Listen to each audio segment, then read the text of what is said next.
would like to present Jill. Jill is a great scientist, and she's also an artist. And I got to know her a couple of years ago together with Inger.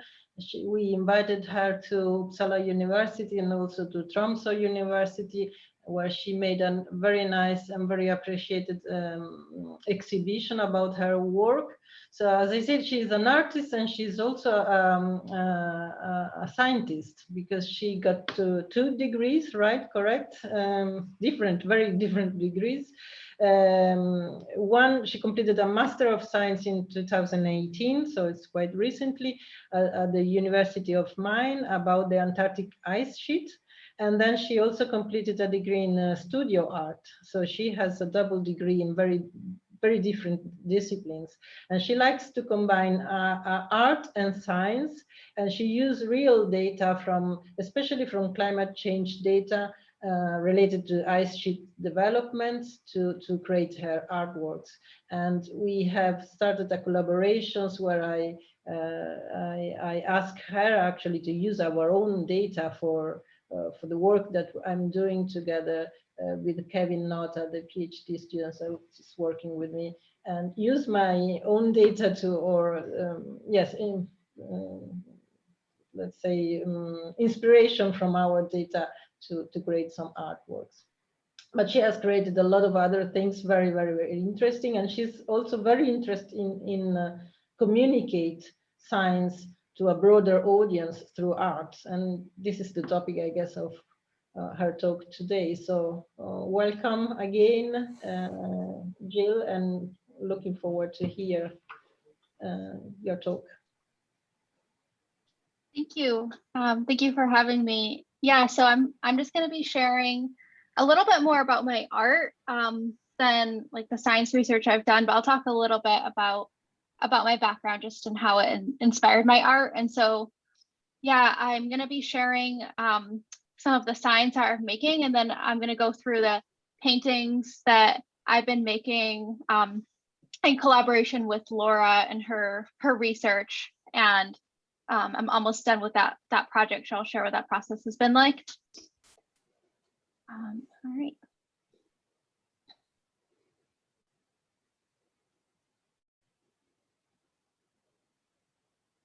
I'm actually gonna just minimize the video. Yeah, so I'll be talking about the science communication that I do through my artwork. Like this painting, this is a little piece of one of my paintings in the background with these fish that are salmon, it's supposed to be salmon, and they're swimming along a graph line, and that graph line is their population through time.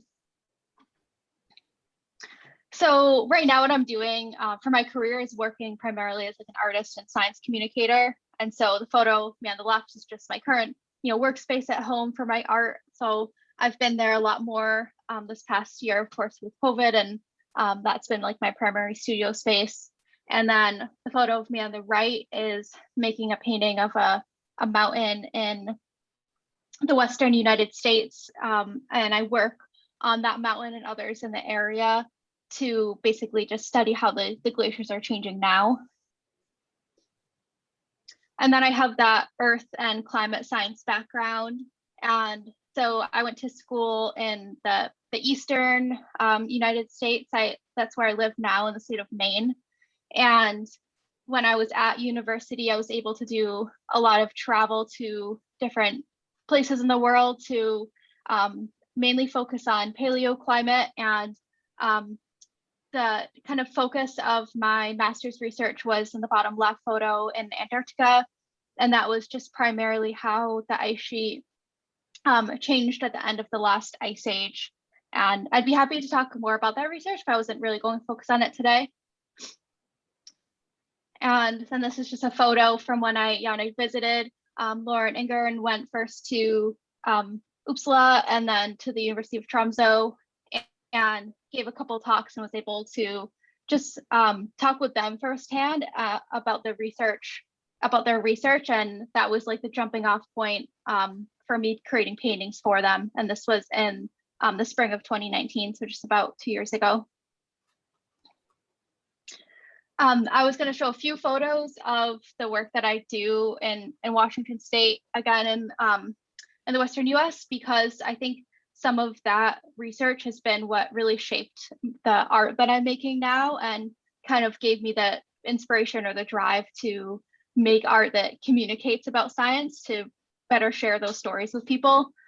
And so this is a photo from this past summer. I work out in these mountains every August, and I work with a research group. And basically, we're just going every year to kind of have ground truth or like annual records of exactly, how much year to year are these group of glaciers in this mountain range changing.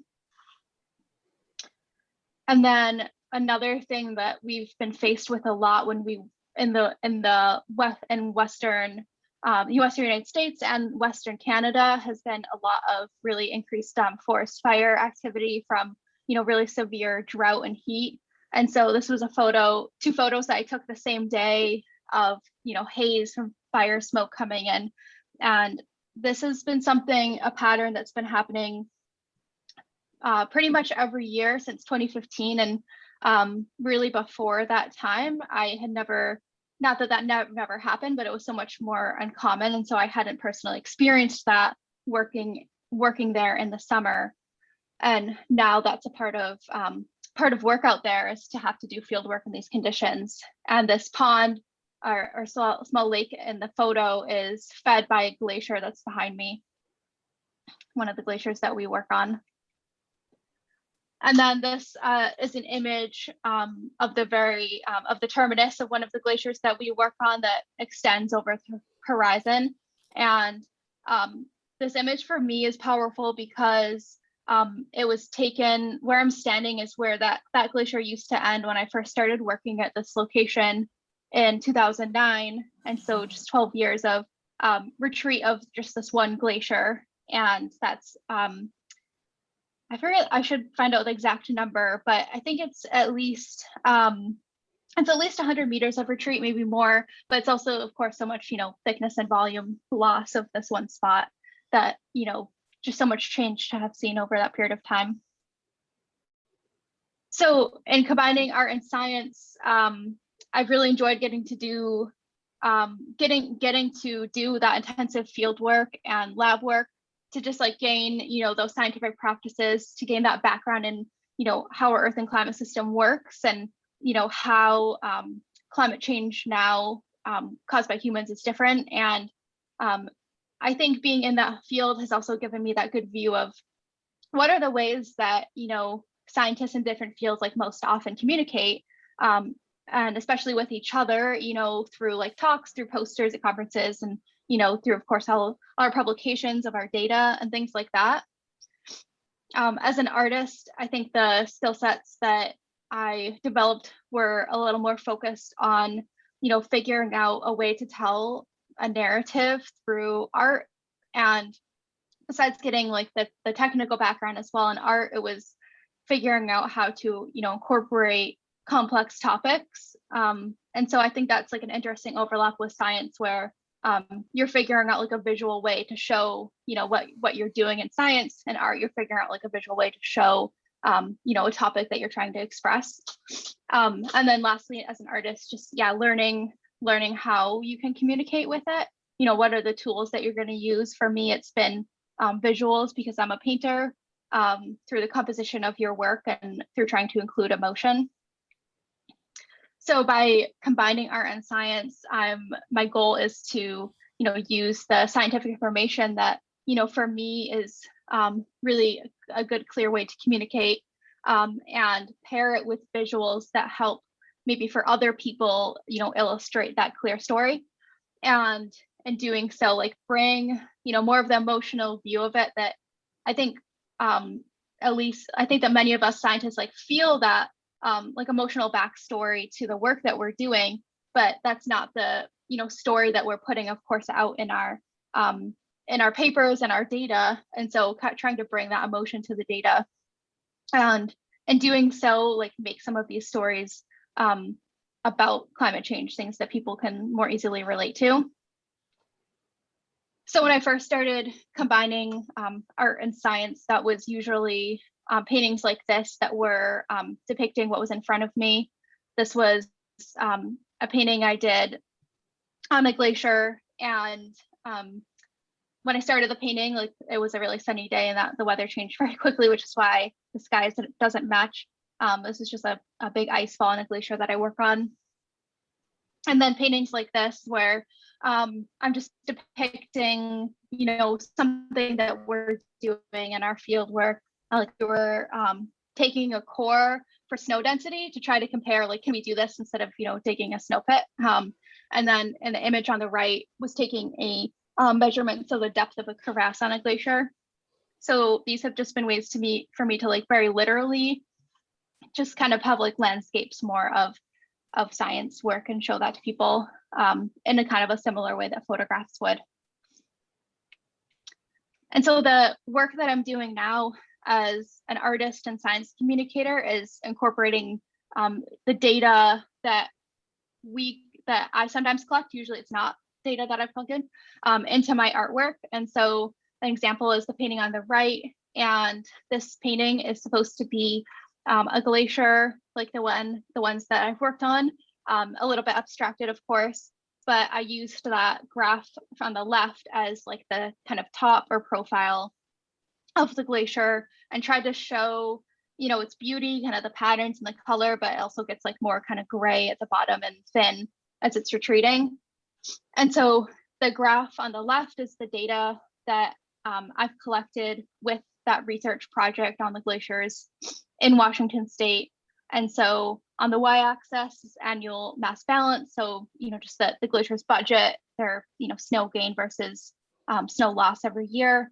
And then on the x-axis, the time frame, 1984 to 2014. So 30 years of change. And that data is updated to present, but this is when I made that painting was in 2015. And the reason why I made the painting was because, again, when I was working on the glaciers that year, the level of drought to that area was so severe, the forest fires, just the amount of retreat of the glaciers. And so when I came back to the other side of the United States, to an area where there are no glaciers and people weren't seeing those types of climate change, I really wanted to communicate that. And so that's where this painting was born, and a lot more data painting since. So I'm just going to show one more example, and then I'll show the work that I'm doing with Laura. So this painting is about warming ocean temperatures and kind of trying to tell the narrative, or like one view of why that matters, because there's so many different, you know, ways I could take this story. And so the graph that makes up kind of the surface of the ocean is temperature change near the surface off the coast where I live in Maine, just for the last 15 years. And so the temperature of the ocean is rising very quickly here. And of course, this is a story that, you know, could be applied to most places in the world. And then I chose different species to help represent that story. And so I have the fish are a species cod that have been really overfished in this area, where you haven't even been allowed to fish them for, I think, like even 20 years. And so I have them kind of disappearing across the page as well. And then I have shrimp and lobster. And then in the sand, I have soft-shell clams, all kind of species that are representative of the ecosystem here, and, you know, are going to be impacted by, you know, changing temperatures and changing chemistry in the ocean. And then I have the component of the fishing boat, because that's such an, you know, important industry in coastal regions, and to kind of put in that story of like our relationship with, you know, putting stress from both climate change and, you know, fishing on species. And so the work that I'm doing with Laura has been really fun, because it's been an opportunity for me to do kind of direct collaboration and learn about her research.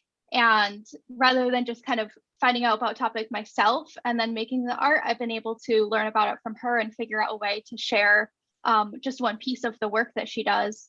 And so I'm making 5 paintings for her, and I'm working on the 5th one right now.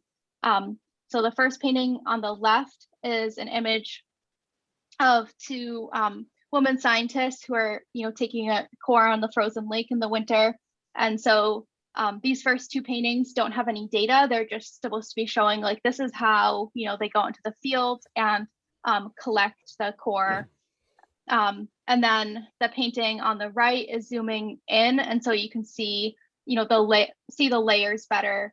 And I tried to show like that transition to like the gray kind of glacial material, which when I've shared this work, I've been very clear, like these layers would be like farther down, but I just wanted to be able to show them within the composition.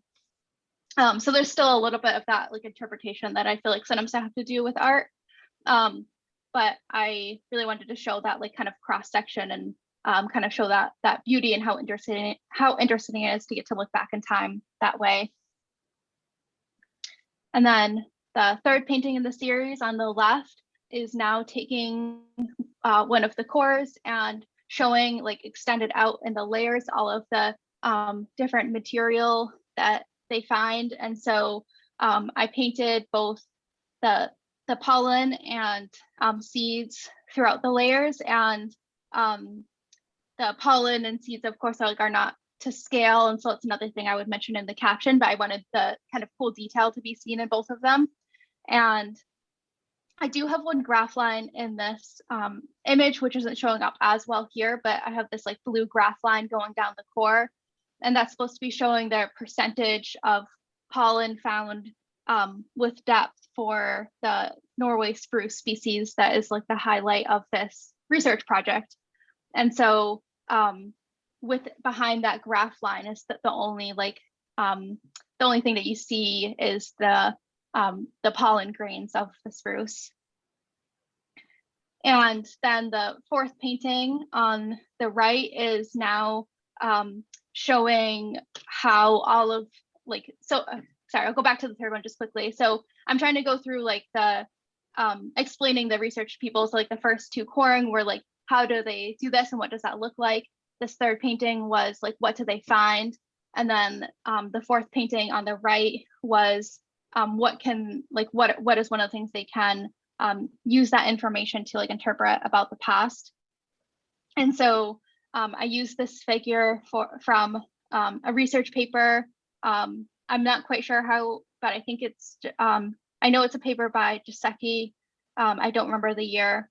And just use one of his figures that is showing how the Norway spruce grains, which I used as my data point, have made their way around the peninsula over time. And so I have a little scale at the bottom that I was going to put numbers on for the time frame, but like the yellow is modern, and then back through the green and blue is getting back in time, where the very darkest blue at the bottom right is I believe 10,000 years ago. And then in the kind of foreground or front of the painting, I have the Norway spruce painted, which the data is showing their spread through time after the ice age. So these are some process pictures and what that looks like for me, and when I was going back and forth and deciding exactly how these paintings would look with Laura. So we exchanged lots of emails with kind of notes and to make sure that I was communicating this well. Of course, there's always so many different directions you take it, so you have to kind of focus in on certain parts of the story. But this is some of those process sketches on the left that I would get, approval from her, or she'd say, this isn't quite communicating, like maybe think about this. And then on the right are like the final sketches that I painted right on top of.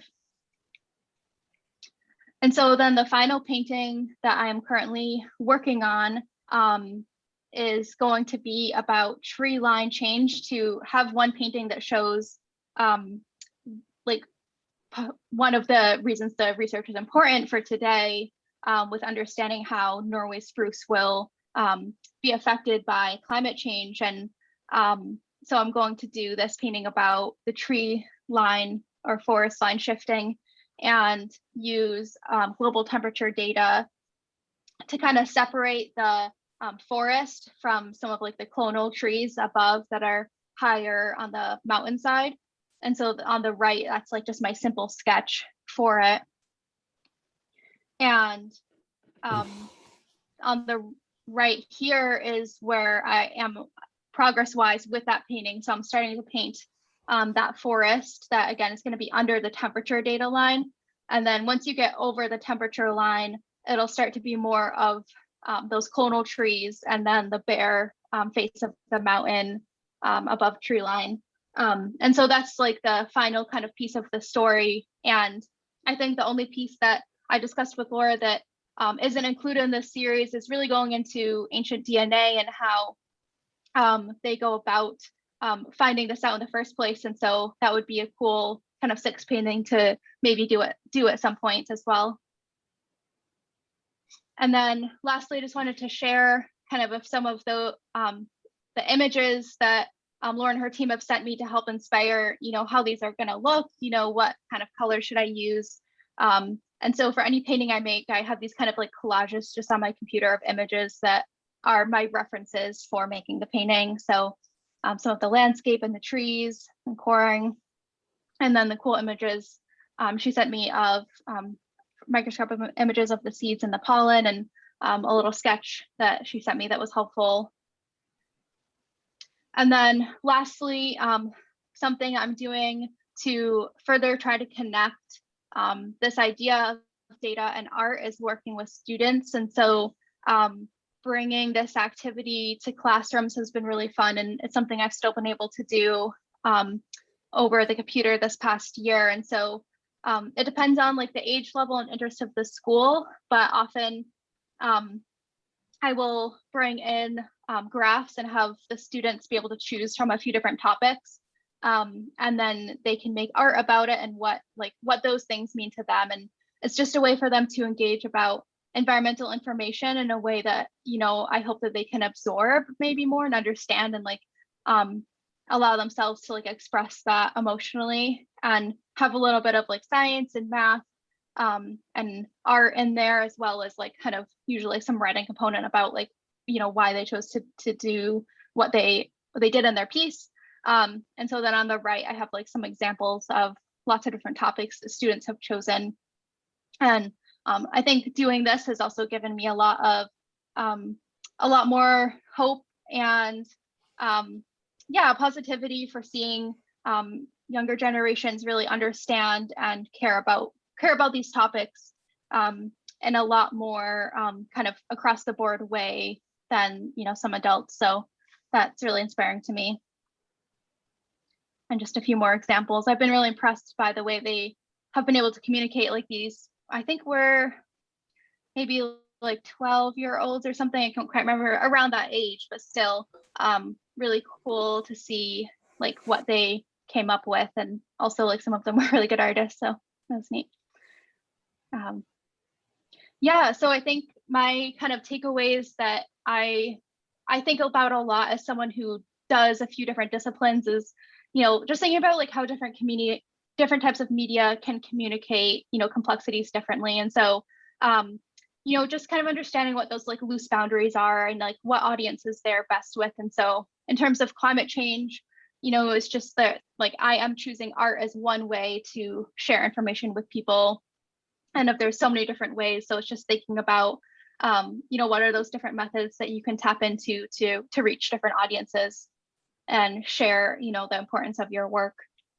And so again, I think art is one of those powerful ways because it can really tell stories well. And I think in a way that, it's a little bit maybe easier to include the emotion or than in the science. And so I hope to use my artwork to make climate change maybe feel more tangible to people, and maybe even encourage them to kind of take action, or at least be educated on it.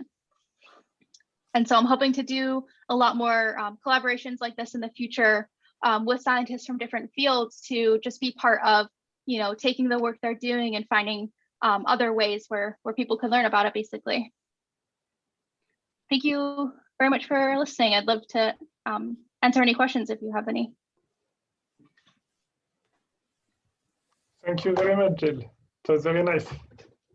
Oh my God, this is very far from the figure we have in our paper. Very, very far. So, last question. There are no emotions in our papers. That's a problem. Maybe. Well, We did Should not there be skip. emotions in our papers or not? That's a question also. That's a good question. And in title, we could put some emotion already, but we don't. Okay, so feel free to ask questions. I will try to keep them in order. Who would like to start? Inger. Jill, I really like seeing your new paintings. I think they really well illustrate the work we do. So yeah, I have no specific question, but I just say congratulations. It was really nice. Oh, good. Thank you. I'm glad. It's definitely a hard thing sometimes to figure out what, to focus on with such a complex topic. No, I like this, but especially how that sort of the curves around the core, and yeah, really nice. Oh, thank you. Yes, Marie. Thanks. Likewise, that was super, and I love your paintings, and I think it's actually super important what you're doing, because communicating in new ways and ways that maybe reach people who would find it more difficult to engage with the science sort of straight off is fantastic. I wondered if there's any way you've been collecting any kind of feedback on the responses of people to your art. Understandably, you'd like the message to get across. Have you got any feedback the other way about how the message is being received by people? Yeah, I do. I haven't collected it in any sort of way, but yeah, because sometimes, of course, it's going to be different. Like some people, they find it a really good way to communicate with them. They think it's like effective in sharing that story, and some people sometimes don't as much, which is fine too. And so like some people don't necessarily notice the data, or are still, it's not like the right thing to like kind of share that topic with them. But I think most of the feedback I'm going to get is going to be from the people who want to reach out and say like, oh, hey, I liked, this for these reasons, and like learning about this topic. And then when I show my work, I include like captions and things, because I do think it would be difficult in a lot of pieces to know, like the full narrative without the writing. But yeah, I have gotten diverse feedback, and it's mostly been positive, but there's still been a mix of like kind of interpretations as well.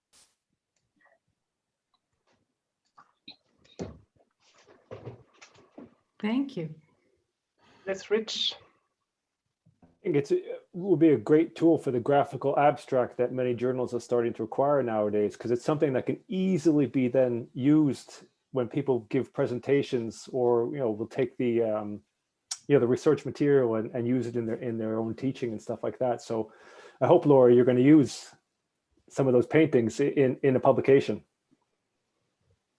That would be really cool. Not only that, I'm going to use it. I hope Kevin will use it for his thesis, because in the in the summary part, I think he can use many of these, and even for the cover. And we have been using actually Jill, one of Jill's artwork for the cover of one special issues, where we have published the recent review work of Capo and all. So we have used it for the journal, for the cover of the journal. So anyways, yeah, it's really cool, Jill. Thank you very much. I have also one question, Jill. Of course, it's amazing what you showed. I was wondering if you had a specific thing you would like to investigate in the future with your art and science. Do you have one question that is very interesting for you, but you didn't find the time yet to do it? Yeah, it's not super focused yet, but I would like to do a painting, or like a series of paintings that is at least like partially speaking to maybe more like positive changes too. And I guess like, could I have data about like what different communities are doing or are planning to do to help mitigate climate change? So some of those stories too that, you know, focus on maybe like action that kind of brings some hope to people, and understanding making sure those stories are shared, because I think they don't sometimes get, you know, the attention in the news. And so that's one goal. So that's not really science data, but I think it was paired with science data. Like if I had, say it was like sea level rise and I had like sea level rise data, and it could be paired with some information about like something a community is doing to like prepare or mitigate that problem. Cool. Yeah, I was thinking also about ecology restoration when people go in a very polluted environment and they try to restore it. So I guess that would be in terms cool. of art, it would be very interesting to have something that you have something good coming from something bad. So Yeah, that's a really good idea. I like that. Yeah, and just to follow on from that, the idea of actually creating possible futures, because as an artist, you can imagine what a restored landscape might look at and present that to people, and it could really inspire people to then, you know, get stuck into doing the work. I think that would be a super thing if you did that. Yeah. Okay. Any more questions for Jill? I think we had quite a good question already. So we will continue with talking about the society. So Jill, if you want to go, you don't have to stay and listen about Okay. strong research, but you are welcome to join us at any seminar and in the society if you want at some point. Okay. Thank you very much, everyone, for having me. Thank you. Thank you very much. Thank you very much. Thank you. Bye. Thank you, Jill.